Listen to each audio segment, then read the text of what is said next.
Peace everyone, Unmask here and welcome to another pastel tutorial. Last week we finished our sunrise silhouette project and this week we are starting a new one. I've been talking a lot about wanting to do a portrait and not really finding a reference photo that spoke to me. You know, I like to work from reference photos that when I look at them I feel almost overwhelmingly compelled to recreate it. And so I came across this photo, and I didn't immediately like as soon as I saw it like that's the photo I'm going to use or whatnot. I went through a bunch of photos and came across a few different ones. But this one I ended up choosing because it has a feature that I've never done before, and that is like this play with light where everything is in shadow, everything's essentially covered in shadow, and then you have these ray of lights coming through window blinds that light up the subject a little bit. Creates a really unique look, and so that's what I'm doing. Hello Marcy, Shiny Arnie, Sneaks, Diane, Michelle, Sergio, Catrice, Harsh, Liz, Jeff, and Carrie. Thank you guys so much for coming by and hanging out. So real quick, I am working on pastel matte as usual. I always work on pastel matte when I do pastels.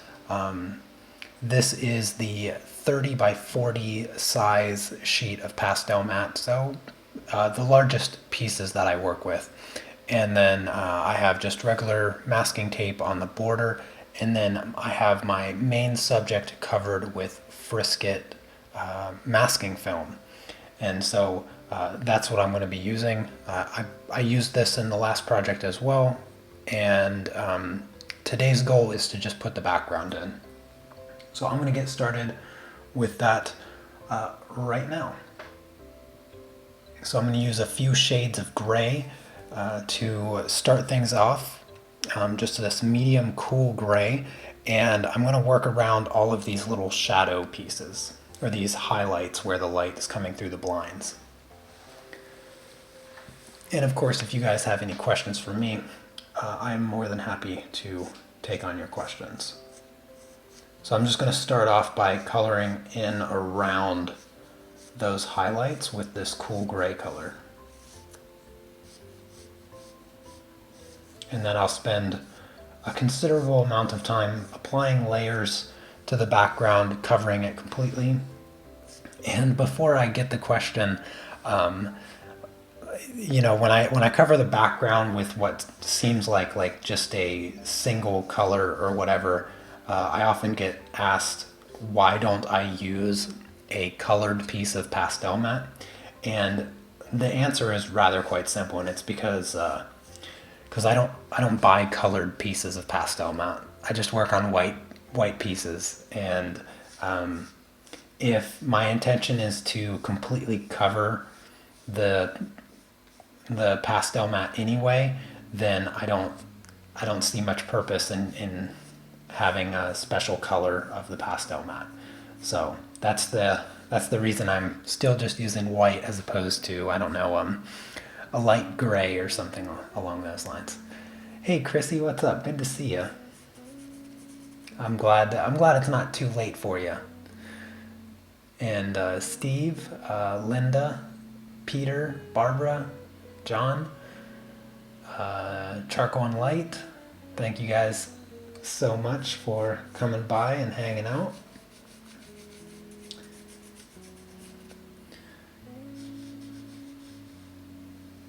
So like I said, I'm just going to start with this cool gray color and focus on the background. So the plan, as I mentioned, is to get the background done today. I want to get all of it filled in and covered and get the right colors and values and all of that.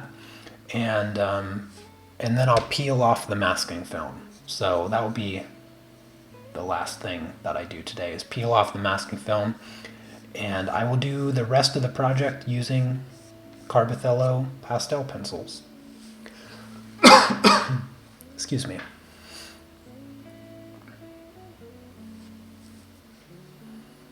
Oh, thank you, Shiny. Let's see here. I got a few little details creeping in over here.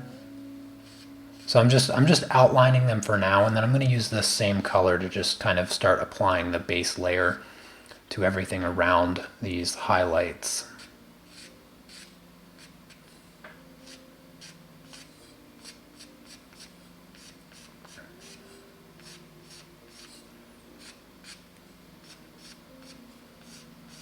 Most of what is going to make this project really stand out is how bold the background is going to be in comparison to the subject.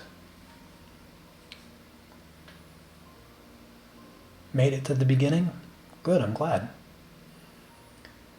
Fan from the Philippines? Well, I think I appreciate that, Steve. I'm glad you're here. I have a few Filipino fans.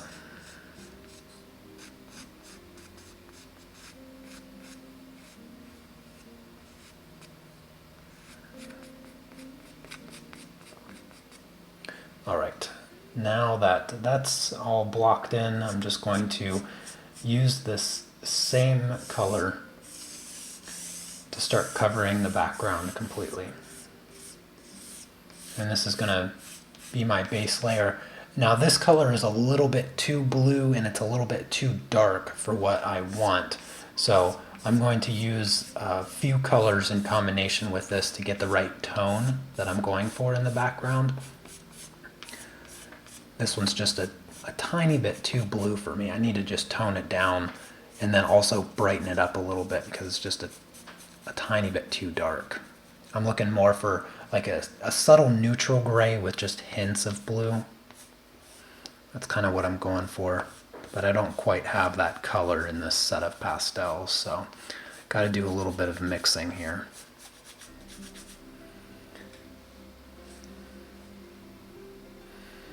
Do I have a tutorial on how to apply the masking film? Did I ever make a tutorial of that? You know what? I don't think that I did. Yeah, I don't know if I've ever made a tutorial. I've explained it a number of times because it's not a radically complex procedure to do the masking film.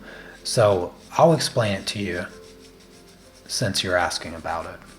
I did have the intention of doing a tutorial on it, but man, when I was kind of like, every time I come up with a tutorial or I start planning a tutorial, I always think a lot about it. I think a whole bunch about it because I want to make sure I don't leave out any, tiny details or whatnot.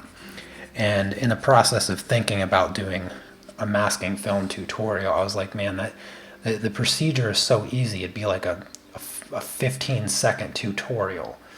And I'd feel almost bad drawing it out to just make a video of it. Maybe I should. Let me know what you guys think. Maybe I should just do it.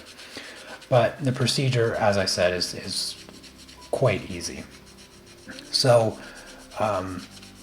what I do, so I take my, my pastel mat or whatever, and I backtrace my line art onto it. And once I have my line art laid down on the pastel mat, I just take a sheet, however large I need of the masking film. I peel it off its backing and I just lay it right over top. The whole entire thing is covered with masking film. And then I take a felt pen, because a felt pen will write on the masking film, and if you let it dry, it won't wipe off very easy. And so what I do is I just outline where I need to cut. So I use that pen to outline my line art because you can see through the masking film really easy. It is clear after all. And then all I do is I peel it right back up, I stick it right back to the backing, and then I use scissors to cut around that outline. And reapplying it is very easy. You just leave it on the backing, you lay it down, you line it up, you lift off one tiny little corner, cut the corner of that backing paper off, stick it there, and then put your hand underneath and just peel it up, and it just goes right on there. It's very, very simple procedure. And the scissors I use, if you're wondering how I get my cuts so precise, I use these scissors here. They are extremely sharp, teeny tiny little, I think they're supposed to be used for like your fingernails. At least my wife uses her pair of scissors for her fingernails. But extremely sharp, very durable, and the curved blade allows you to just cut really smoothly, and it cuts through the masking film without wrinkling it. Because if you use regular scissors, sometimes it's kind of tough with regular scissors because it will wrinkle the masking film. So those are the scissors that I used. I just picked them up at the department store or whatever, or the convenience store. There's nothing special about them. They're just very sharp, and the very small blade allows me to get in here and do all these really small detailed cuts with little to no effort. And so that's how I do it. That's how I get the masking film on there. And the masking film, it's low tack, so it doesn't stick real tight to the paper. So I try not to handle it on the back, on the sticky side.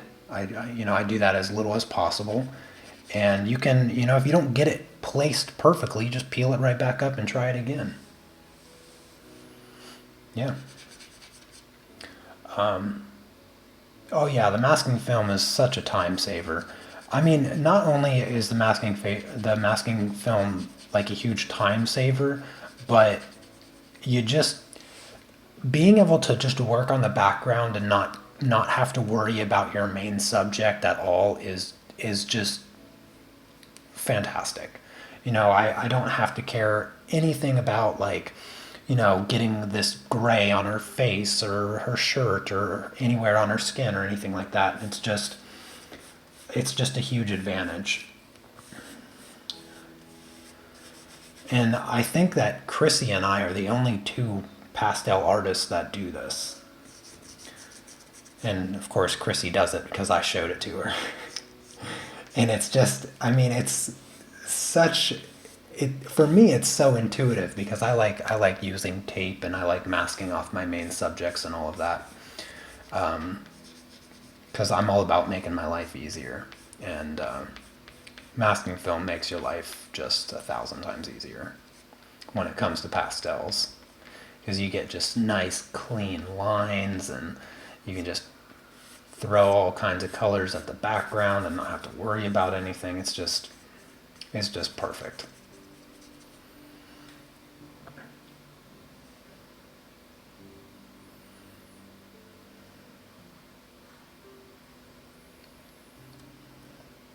Yeah, Chrissy, I've noticed that you still you'll use a really sharp X-Acto knife to cut out your masking film, but I would invite you to try out the little scissors that I explained here, because it's just that much better.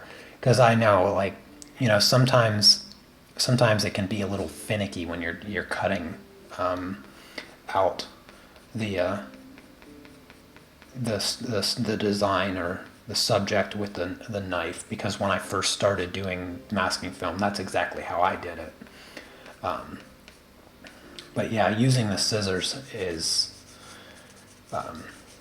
just a bit friendlier to the paper, because as delicate as you are when you cut with the knife, it still sometimes can leave a lasting indent on the paper, and I've had that issue before. It's very subtle, and most people would never be able to see it, but it bothers me sometimes. It's also more precise, because with the craft knife, you can attest to this. It's sometimes really difficult to get those really smooth curves, but you can't really see it. But all of this smooth curve around her arm here is it's just perfect. And with the control of those little scissors, it's really easy to maintain those really those really precise, smooth curves, which is super important for all kinds of subjects. All right, there's the first base coat. I'm gonna switch to lighter gray. Actually, you know what? I'm gonna try. Yeah, I'm gonna add a little bit of. What color is this? 1, 2, 3, 4, 5. Really? That don't look right. Oh, that's because it has a different color on it. Yeah, this is just this is kind of a light warm gray. How often do I replace my scissors? I have never replaced them. I've used those scissors, I don't even know how long. I've never replaced them. But for the craft blade, it's really important for the craft blade to be like extremely sharp to precisely cut through the masking film. And so I would have a blade that I would use just for cutting the masking film, and then of course the other blade would be for whatever other stuff that I cut, because I cut tape sometimes, depending on, like if I'm making a unique border or something, I'll cut like smaller pieces of tape. I'll sharpen pencils with it sometimes if I need to, or they're a brand of pencils that don't fit in my pencil sharpener. But I mean, I used it to cut all kinds of stuff. So I always leave a blade, a fresh, sharp blade for cutting masking film. But I don't use it anymore to cut masking film because the scissors just work so wonderfully.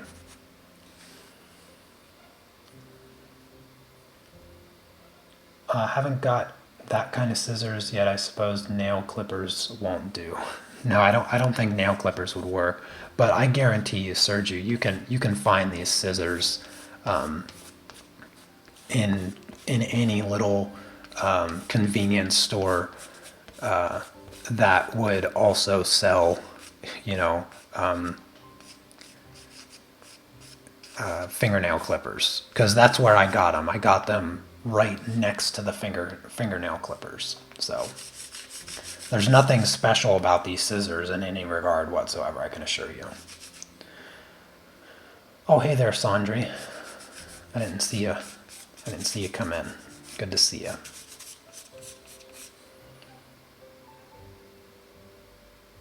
I only have pastel pencils. Will doing the background make a difference in the end? No, it will just take you much longer than it will take me to do the background. The background using soft pastels will be quick and painless, whereas using only pencils will be laborious and tiresome.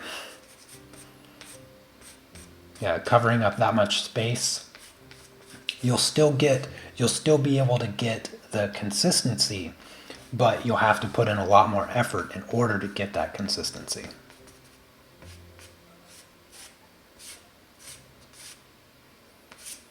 I'm going to cover up the highlights here with a little bit of this gray as well, since it's about the right value. All right, let's put that aside. Still need like a hint of blue. So I'm going to grab this really light, bright blue. I'm going to put this in the highlights.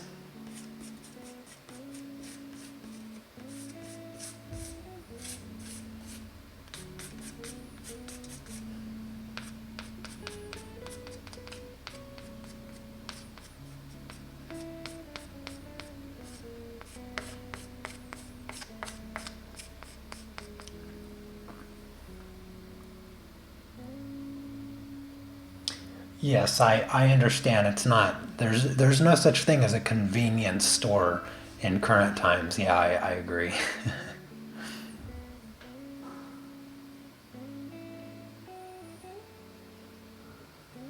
Yeah, I think they're called cuticle scissors for people that cut their cuticles off, which is kind of weird, but people do weird things.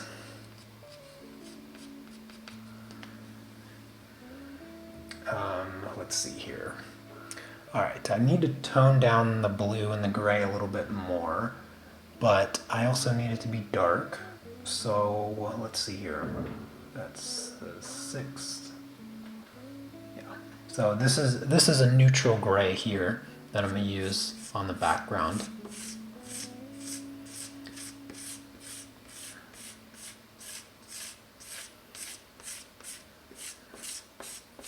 Once I get the right amount of pigment on the paper, I'll finally take my blender and smooth it out and see what adjustments I need to make.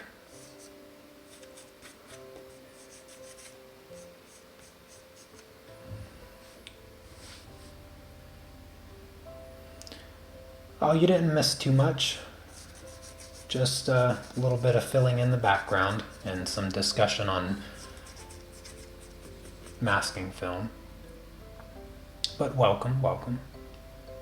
Should you bother doing the background at all? For this project, it is pretty much vital that you do the background. If you leave the background out of this subject, it's going to look rather odd because one, she's laying down. She's laying down on the floor, and so her hair, the physics of her hair are flat on the ground. And if you remove the background, it's gonna look kind of like she's standing up and you're looking up at her, and her hair doesn't really make sense. If you don't do the background, you could keep the perspective and simply do a drop shadow behind her, letting the viewer comprehend the position that she's in. But the lighting on her is going to be kind of awkward if the background does not also display that lighting.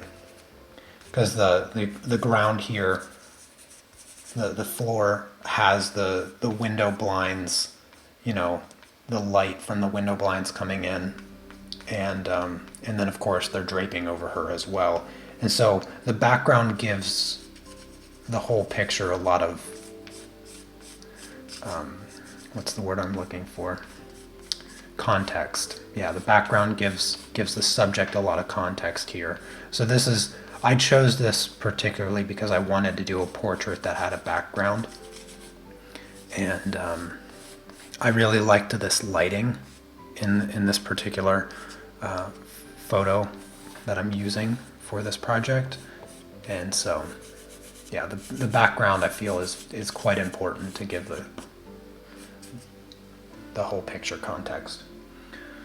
All right, let's see. I'm going to add that starting color just a little bit darker around the corners here. Just give it a tiny vignette. Draw the viewer in towards the center a bit more. I'm going to go a little bit darker with the gray also to reinforce that vignette. Just a tiny bit darker around the edges here. I'm going to go a little bit darker under here because the shadow. Down here, add a little bit of darker gray.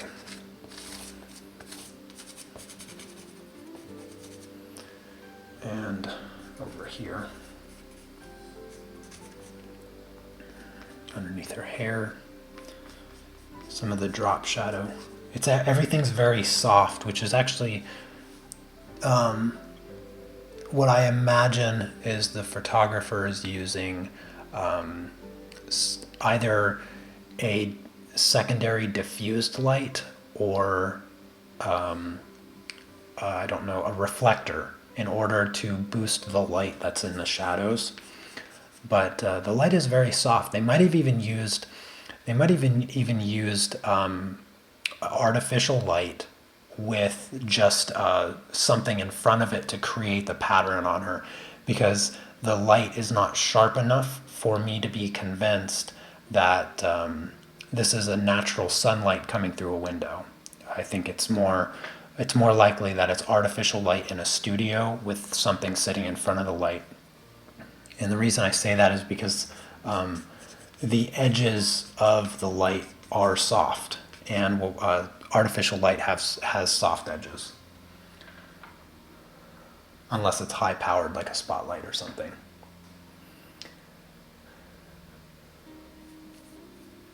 Yes, the background is a package deal with this project, that is for sure. Alright, I need to get a fresh sponge for my blender here, because I didn't change it yet, so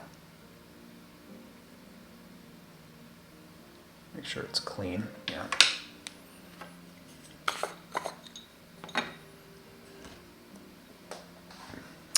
Flew out of my hand. I need to clean my sponges. By the way, the sponges here, I just clean them with soap and water. Nothing fancy. Just some soap and water, and it seems to work perfectly. All right, I'm gonna focus on the main color here. Kind of leave that light blue alone. Can't imagine that I'm gonna get the softest background. There might be some areas where I just don't have enough pigment, but I'm just going to quickly blend it out, not concern myself too much with anything off the bat, because there's for sure some adjustments that I'm going to need to make. I don't usually get the color perfect in one pass. The color doesn't have to necessarily be perfect as far as the tone goes, because you can always match the tones of the subject to the tones in the background. But I do want to make sure that the value is correct. I want the highlights to be contrasted enough to really appear as though, you know, there is a light coming in from the window.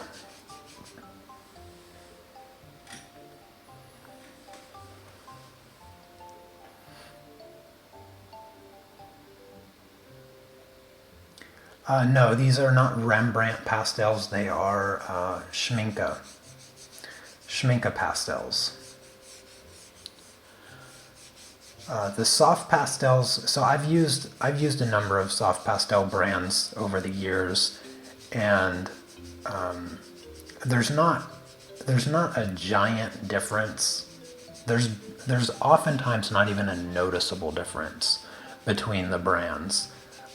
They're usually so similar in look and feel that I don't make many suggestions for soft pastels, simply because I haven't yet fully committed to one particular set.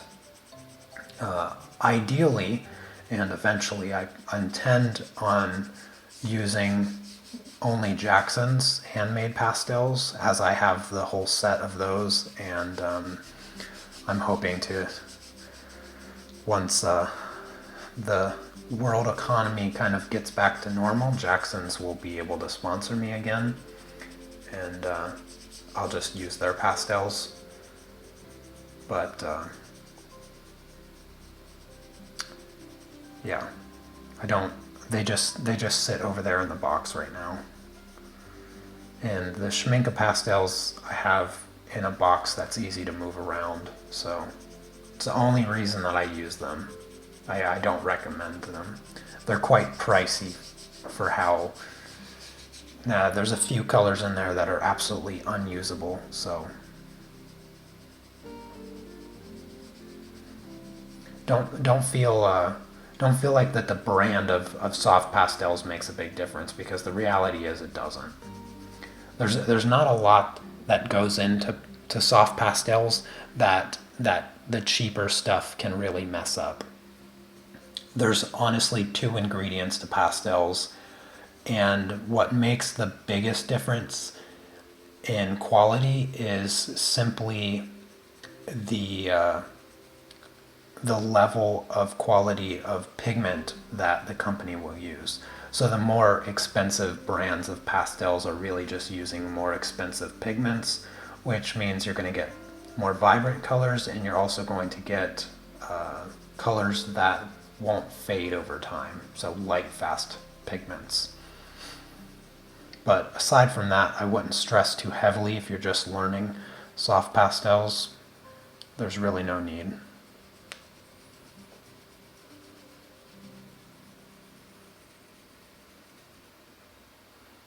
Is there any reason you can't combine soft pastels with pan pastels? Absolutely not. There's no reason that you can't. The only difference, there's only one small ingredient difference between soft pastels and pan pastels, and that's pan pastels don't use any binder. It's just the pure pigment. And so literally the only difference is the application process. Obviously, pan pastels you can't pick up with your fingers and apply it to your pastel mat. You have to use the blending tool or a brush or some other technique with the application of those. But they're totally mixable.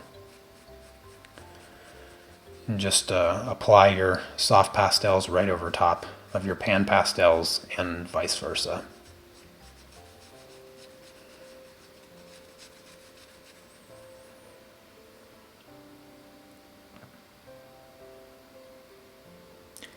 Am I willing to do an art supply stash video? I don't know. I mean, I would be willing to, but the real question is whether I would or not. I don't really want to dig out all of the stuff I don't use. My space is small enough. It was painful enough to do the 2 live streams where I went through all of my artwork. That was, although I did need to reorganize my pastel paintings a little bit, so I had some cause to do that, but digging through all my art supplies, that seems a lot less appealing, especially considering I don't use half of them. I mean, I have so many art supplies that I don't even touch, or I haven't touched in years, simply because I just don't have room for it. And since I focus a lot more on just doing tutorials now, I only use the products that I would recommend people starting out buy.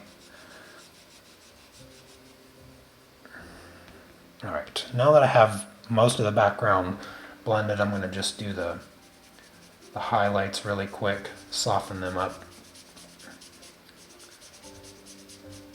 And you can probably see that I still need plenty of coverage here. The paper is still showing through quite a lot. So definitely needs some more layers going on. The color's pretty close. The color's pretty close. This is the right value and just about the right tone. It's a little bit too dark here, so I'll probably use some of the light gray to bring back some of the light, but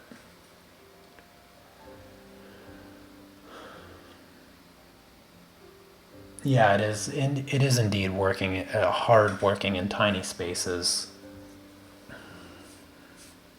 And my wife and we've been looking for a new flat for over 1.5 years, almost 2 years now. And still no luck in that. So, very, very difficult finding a larger space. All right, let's see here. I'm gonna go back. Let's see. I'm gonna use this cool gray. Wait, did I use this? No, I didn't use this. Wait, did I use this? No, I used that one. Yeah, I'm gonna use some of this cool gray to lighten the background. This is like the lightest cool gray that I have.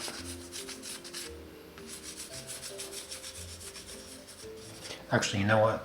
This is so close to those highlights right now that I'm going to grab white I'm going to grab white and bring out those highlights so that I don't lose them.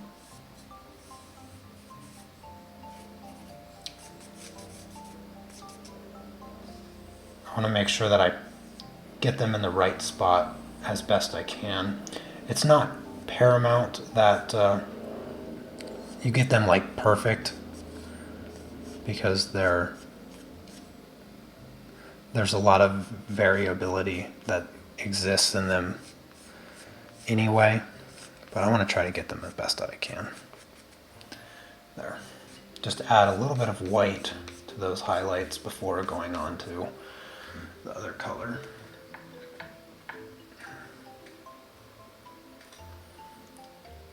No, I have not used Selner's, or however you pronounce that name. I've never used that brand of pastels. There's plenty of brands I've never used, and that is one that I've never used. I've only ever heard of them like one or two other times.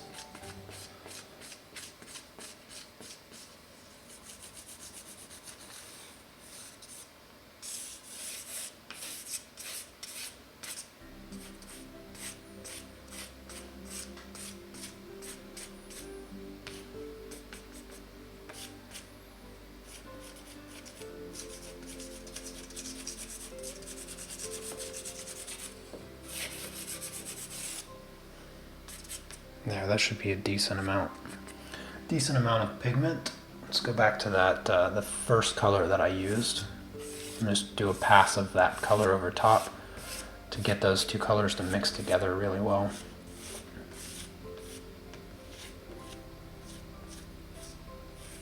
Bring in just a bit more blue.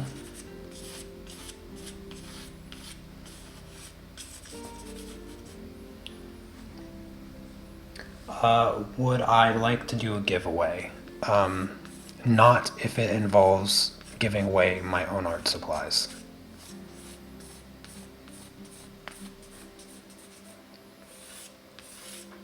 I've done a few giveaways in the past, but yeah, I'm not going to do a giveaway that I give away my own art supplies. Because I mean, I don't choose to not use them because I don't want to use them. I just don't have the space to bring everything out all at once.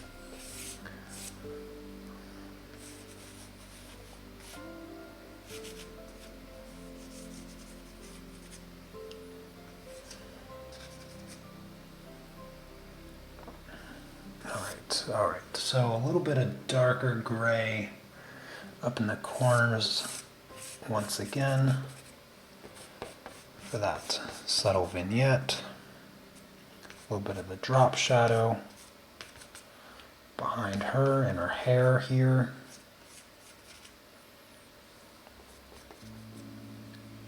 And I'll add a little bit more of that light blue into the highlights.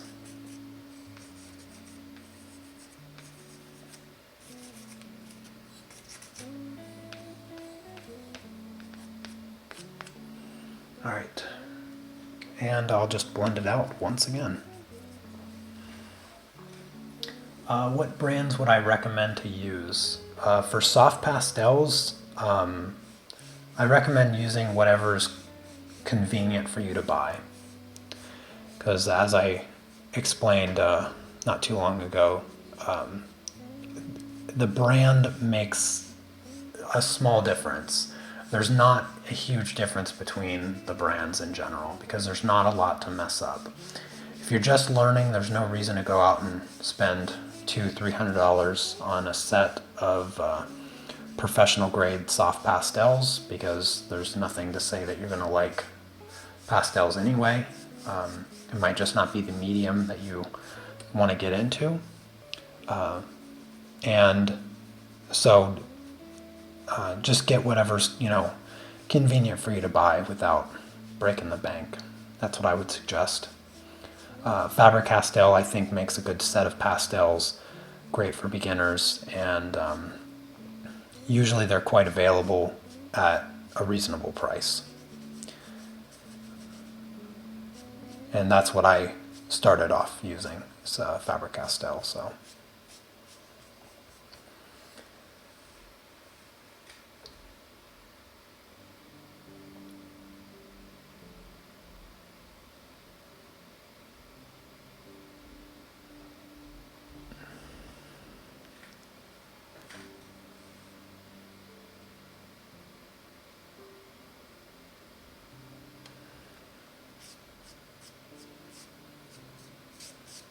I think I'm just going to blend through everything and redraw the highlights over and over again. We'll see how this works.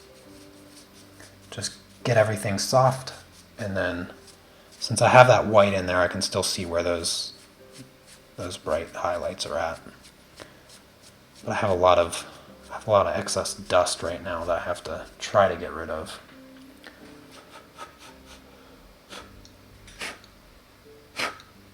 There, it's a little bit better.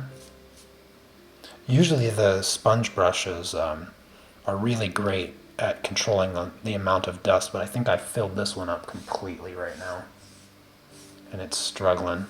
Every tiny motion I apply this brush, I get a whole nother layer of dust.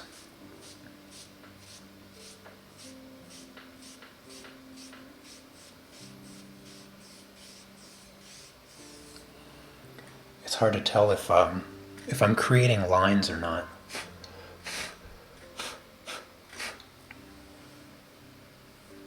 Yeah, that's pretty soft. It's a little bit blue, but I kind of like it. Oh, hey, what's up, Cece?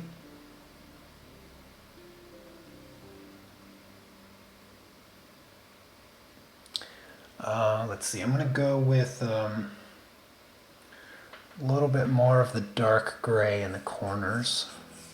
So I'm going to apply a little bit more of this darker gray.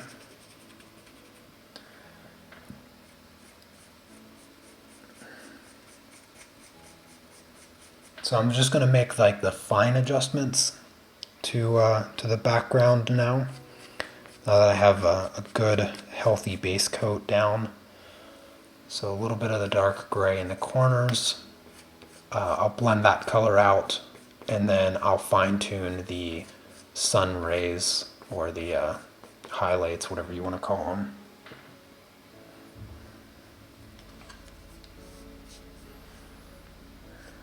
So let's just smooth out this dark gray.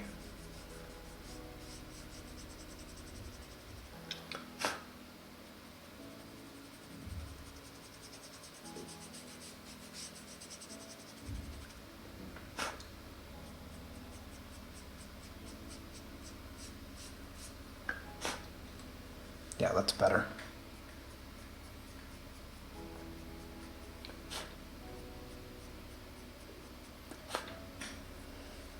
Sometimes it's hard to tell how good the background is when you still have all that mess on the tape, and you don't really get the full look until you untape the project at the very end, but just make the best guess that you can.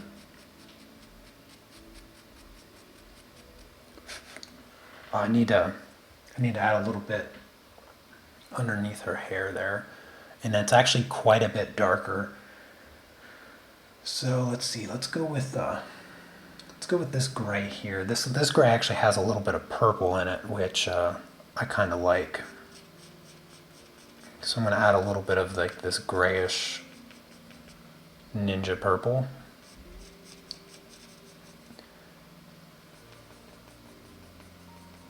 Right underneath the drop shadow in here. So a little bit of that color. Let's apply some of it over here. Yeah, not too much of it. And then I'm going to go a little bit darker with this kind of, I don't know, reddish gray. I don't even know what to call this gray. It's like a red purple gray, but quite dark. Just a little bit of this in those drop shadows. Doesn't take a lot. And then I'm just going to smooth it out. Reapply it as I need to get the right value. That looks about right though. Don't need to go too dark with it.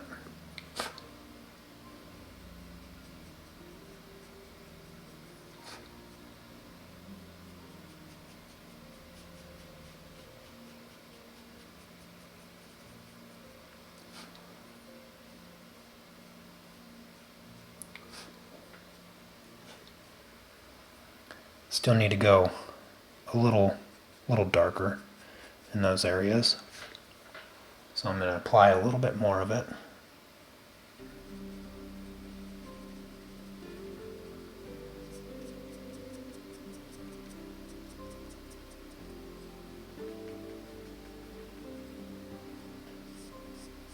Get a nice drop shadow that will help separate her from the ground once we get to coloring her in actually.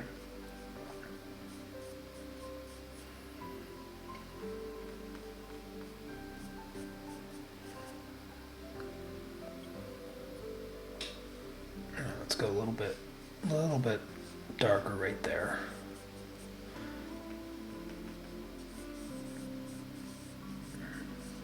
Your finger is also a really great blending tool, by the way. Sometimes you can get a different level of control with the tip of your finger.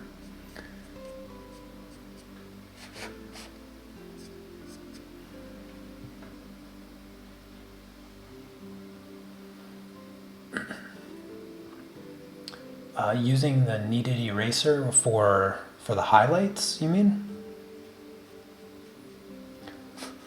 For these highlights? Is that what you're asking about?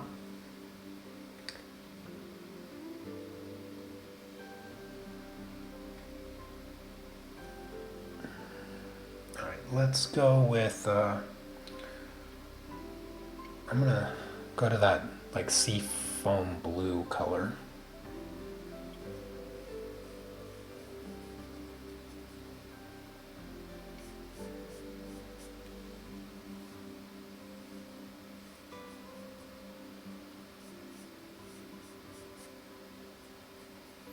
There's so much gray on the paper that applying this color, it mixes almost immediately into it.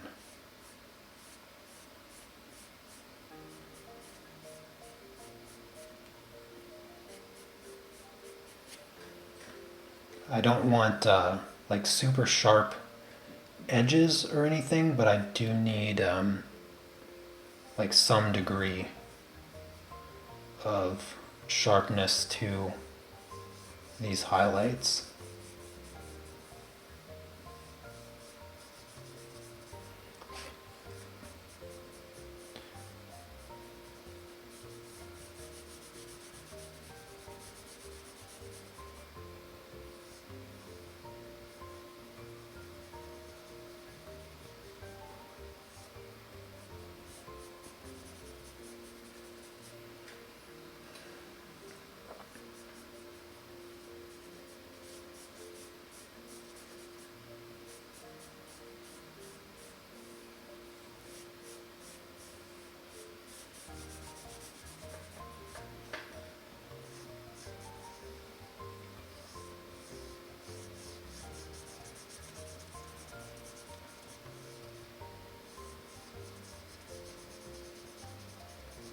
I'm going to start off with this light blue, and then I think I'm going to add some light gray and maybe some white to just brighten them up. Just brighten them up a little bit more.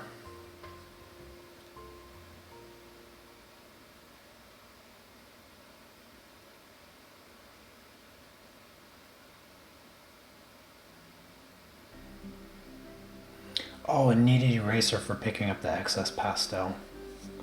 Oh. Never considered it. Yeah, I've always just just kind of blew the dust away. It's never gotten to me, so I usually just do that.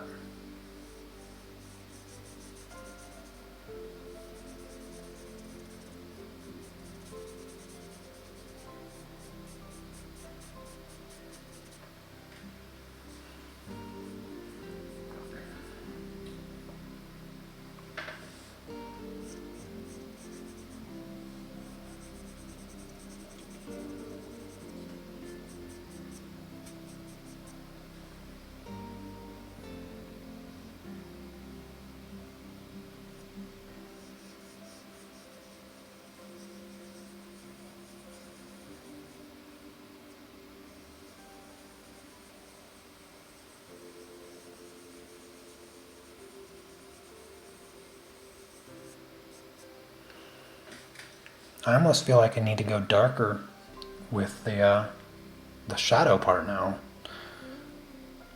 Maybe once I brighten these highlights up with a little bit of white, I'll change my mind. Sometimes the values can be tricky to get when you have to mix a bunch of colors to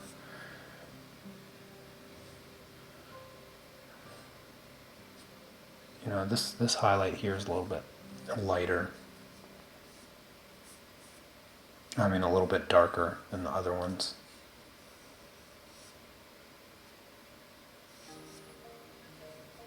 Even has a little bit more blue in it. So I might have to add another touch of blue.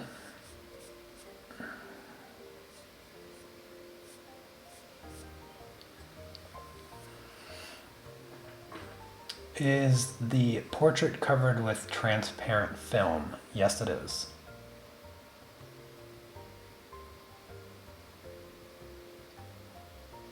Oh, that's good to hear, Judith. By the way, it's nice to see you in a live stream as well.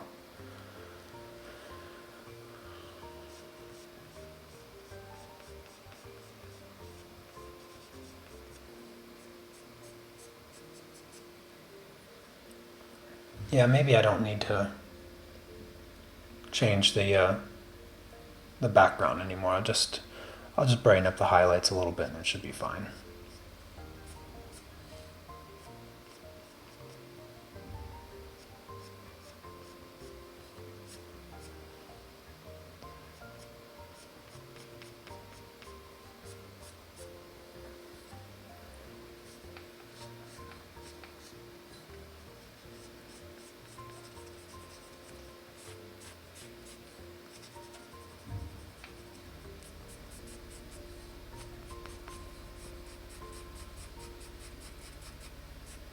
Do need to fix that side though. So let me get that gray. Need to add some gray back into this. It's a little bit too light. It needs to be darker here. Separate these highlights a little bit.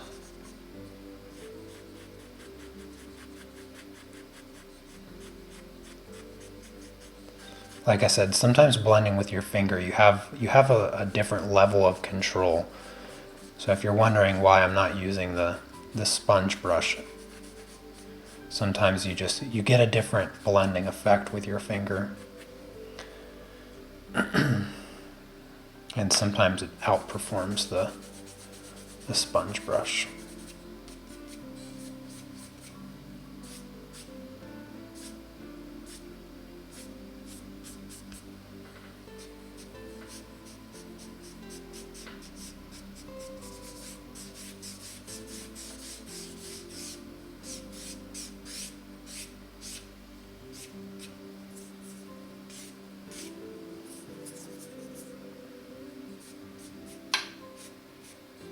You can think of the sponge brush as being a mop and your finger being a broom. The sponge brush tends to kind of soak some of the pigment up and also as it pushes it around, whereas your finger doesn't tend to grab as much of the pigment as it does just kind of moving it around the paper. And sometimes that's all you need, is just to have it moved around. All right, let's add a little bit of white into the center part of these highlights, especially just the brighter ones.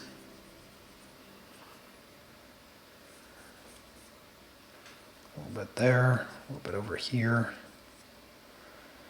and a little bit of white right in there.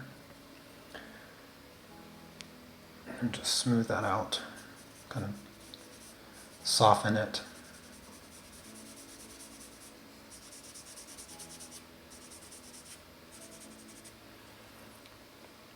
Can colored pencils go over pastels? They can, but if you're going to mix colored pencils and pastels, I feel like try to avoid the areas where you plan on using colored pencils with the pastels. So like do the background, cover your main subject, and then apply colored pencils.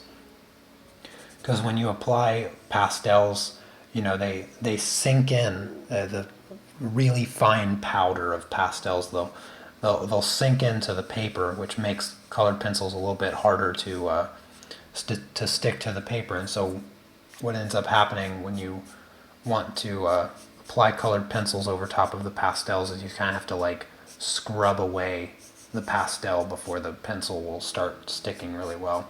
And you have that same kind of struggle when you use pastel pencils over soft pastels. Kind of get the same little issue happening there. All right, I need a touch of blue, kind of a brighter blue, right around. I think this shade is pretty close. Right around some of the edges of the highlights, just like a small hint of bright blue.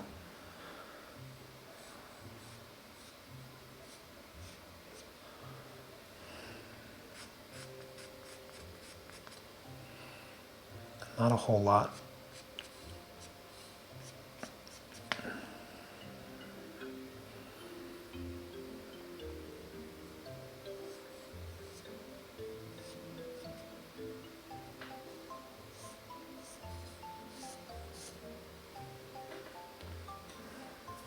See if I can smooth that out without messing everything up.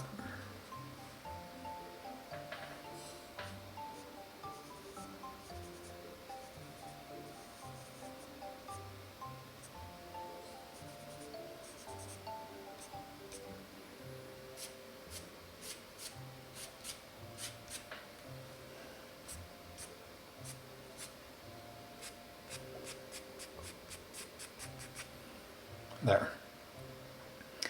And I think that's going to do it for the background.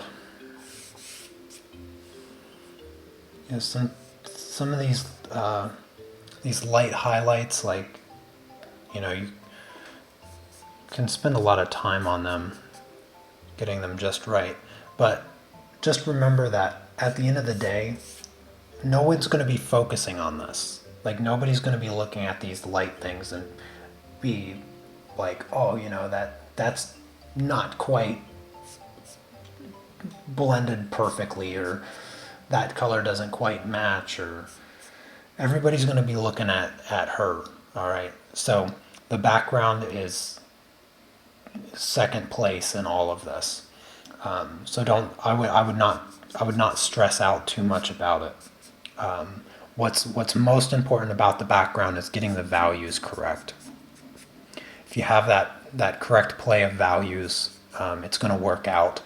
And once we get these darker tones in our subject here, the background, you'll see the background will fade away. Nobody will pay any attention to it, and your focus will be here where all of the contrast really exists. And so if you feel like you're struggling with your background, just try not to stress too much about it. Mainly focus on just getting you know, that middle of the road gray that a majority of the background is, and then getting some of your sunlight creeping in a little bit, because that will add just to the atmosphere of where she exists. And yeah, that's going to be it for the background. So let me wipe my hand off, and I'll peel up the masking film so you guys can see the line art a little bit better. The line art's not really anything to look at, but I always like to peel up the masking film.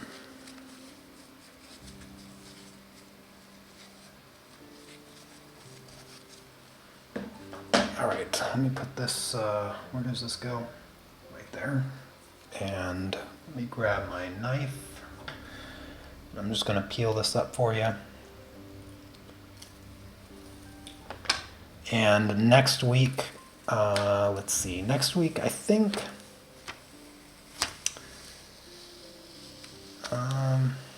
I'm not sure where I will start. Maybe I'll start with her shirt. Her shirt's essentially just black and blue. And so I might just start with her shirt, since it's kind of off to the left. And then, yeah, we'll go from there. So next week, I'll be using the Carbothello pencils. And for the rest of this project, I'll only be using Carbothello pencils. And we'll start with the shirt, since that's probably going to be the easiest part of this whole project. And then once we get the shirt done, we'll start working on the skin tones. We'll finish with the hair. I always like to finish with the hair, but it makes more sense to finish with the hair because you have, you know, hairs that go over the face a little bit, or you have flyaways and stuff that you have to put in. And those last details are always the best to leave for the end. But yeah, so without the masking film, the background already starts to look a little bit better, in my opinion. And